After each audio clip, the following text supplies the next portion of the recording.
Every single day, you and we place our trust in this kind of invisible world.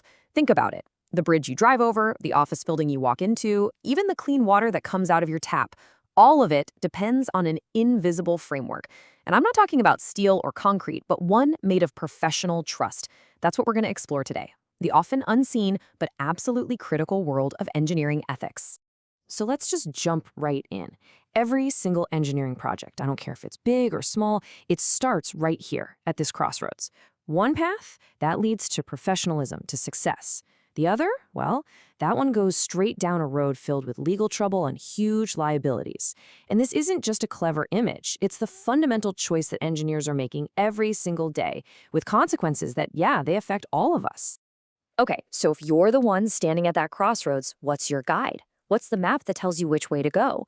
Well, for engineers, that map actually has a name. It's the Code of Ethics, and it's basically the playbook for how to navigate some seriously tough decisions. And that guidebook, it's really built on 6 core promises. But don't think of them as just a list of rules. It's more like a pact, a promise they make with society. First, and this is the most important one, protect the public. Second, know your limits, stay in your lane. Third, you gotta be truthful. Fourth, be a faithful agent for your clients. Fifth is a big one, avoid deceptive acts. And finally, number 6, always act honorably to protect the reputation of the entire profession. So let's see what happens when these promises really get put to the test. We're gonna start with the big one, the promise that honestly overrides all the others. The engineer's duty to the public. The key word here, the one you really need to hear, is paramount. And trust me, they didn't just pick that word out of a hat. It doesn't just mean important or it's a priority.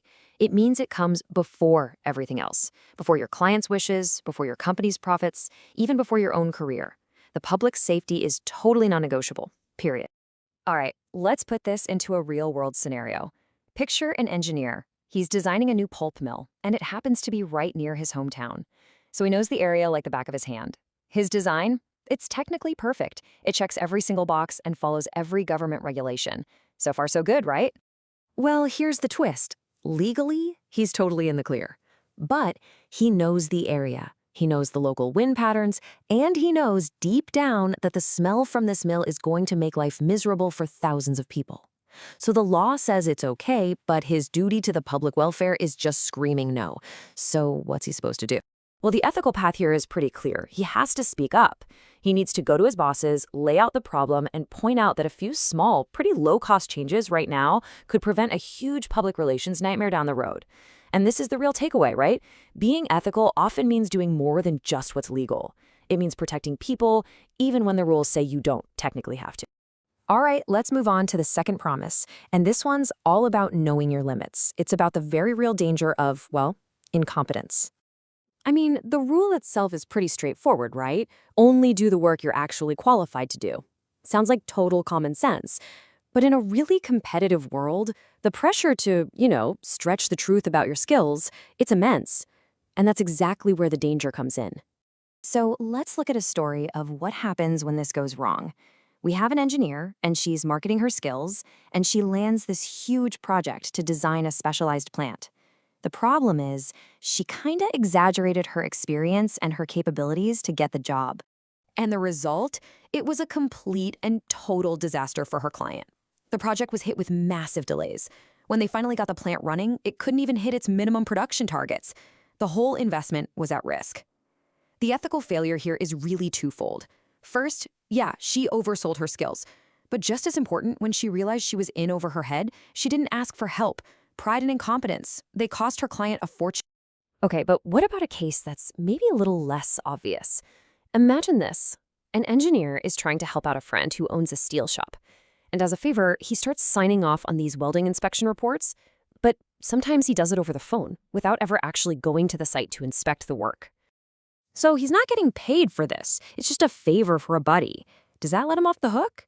Did he actually violate the code of ethics? What do you think? The answer is a hard yes, a definite yes. It makes absolutely no difference that he wasn't paid or that he was trying to be a good friend. The second he put his signature on that report, he was lying.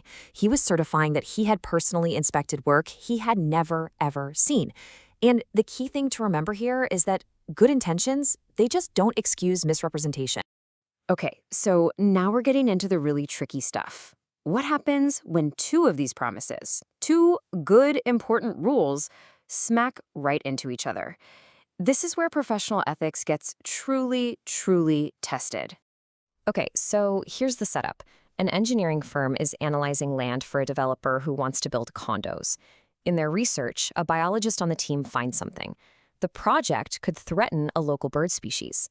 Now, it's not technically endangered, but it is on the official threatened list. So the lead engineer gives the developer a verbal heads up, but when the official report gets filed with the government, that little detail is nowhere to be found. And this is the absolute heart of the dilemma. It's like he's got this promise on one shoulder, whispering in his ear, you have to be a faithful agent to your client, you have to keep their business confidential. Telling people about this bird could kill the whole project. But on the other shoulder is that paramount duty to the public, which, these days, more and more includes protecting the environment for all of us. So here's the million-dollar question that the professional board had to tackle. Was it ethical for that engineer to leave the information about the threatened species out of the official public report? Was it right to put his duty of confidentiality to his client above his duty to the public and the environment? So what's the right answer here? Well, the truth is, there is no easy one. The duty to a client, that's a bedrock principle of the profession. But so is the duty to the public and to the planet. And this really gets to the core of it.